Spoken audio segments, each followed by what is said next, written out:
தேசிய திரைப்பட கூட்டுத்தாபனத்தின் தரங்கணி அரங்கில் பொதுமக்கள் அஞ்சலிக்காக வைக்கப்பட்டுள்ள அன்னாரின் பூதவுடல் காலை 8 மணிக்கு கொழும்பு சுதந்திர சதுக்கத்திற்கு கொண்டு செல்லப்பட்டது.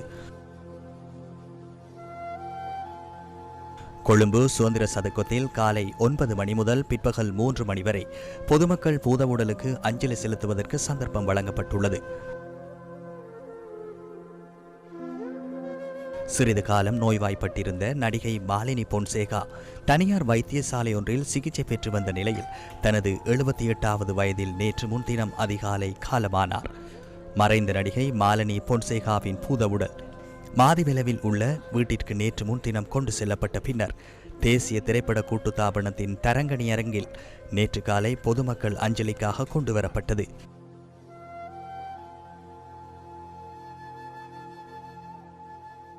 நடிகை மாலினி பொன்சேகாவின் மீது அன்பு கொண்ட ரசிகர்கள், நண்பர்கள், சகோதர கலைத்துறையினர் பலர் அன்னாரது பூதவுடலுக்கு அஞ்சலி செலுத்தினர்.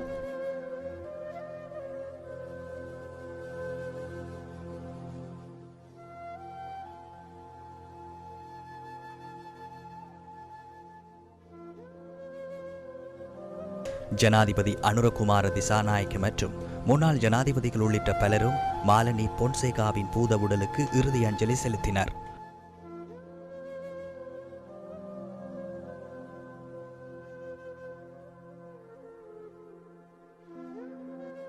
மறைந்த நடிகை மாலினி பொன்சேகாவின் பூதவுடலுக்கு அஞ்சலி செலுத்துவதற்காக நாட்டின் பல்வேறு பகுதிகளிலும் இருந்து அதிகளவான மக்கள் வருகை தந்துள்ளனர்.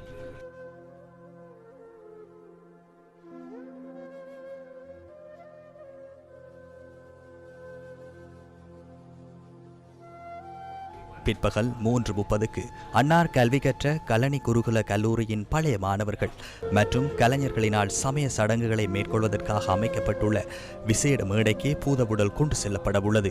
இதனைத் தொடர்ந்து இலங்கை சினிமாவின் ராணி என வர்ணிக்கப்படும் மறைந்த நடிகை மாலினி பொன்சேகாவின் பூதவுடல் கொழும்பு சுதந்திர சதுக்க வளாகத்தில் அமைக்கப்பட்டுள்ள விசேட தகன மேடையில் இன்று பிற்பகல் தகனம் செய்யப்பட உள்ளது. கொழும்பு சுதந்திர சதுக்கத்தை அண்மித்து இன்றைய தினம் விசேட பாதுகாப்பு வேலை திட்டம் நடைமுறைப்படுத்தப்பட உள்ளதாக போலீசார் தெரிவிக்கின்றனர். மறைந்த நடிகை மாலினி பொன்சேகாவின் இறுதிக்கிரைகளுக்காக வருகை தரும் பொதுமக்களின் பாதுகாப்பிற்காக இந்த வேலை திட்டம் நடைமுறைப்படுத்தப்பட்டுள்ளதாக போலீசார் குறிப்பிட்டனர். அத்துடன் கொழும்பு சுதந்திர சதுக்கத்தை அண்மித்த பகுதிகளில் இன்று விசேட போக்குவரத்து திட்டம் நடைமுறைப்படுத்தப்பட்டுள்ளதாக போலீசார் தெரிவித்தனர். மாலினி பொன்சேகாவின் இனிய நினைவுகள் என்றென்றும் நிலைத்திருக்கும். මං ආදරේ හොයාගෙන ආවාස් ආදරේ මට මේ වගේ ආදරයක් මට තේරෙන්නේ නැහැ කොහොමද කියන්න කියලා. මේ හැම දෙනාම ඇත්තටම අවංකව මං වෙනුවෙන් මේ වෙලාව ගත කරපු එක මට කෝටියක් වටිනවා. අනේ ගොඩාක් ස්තුතියි ඕගලන්ට.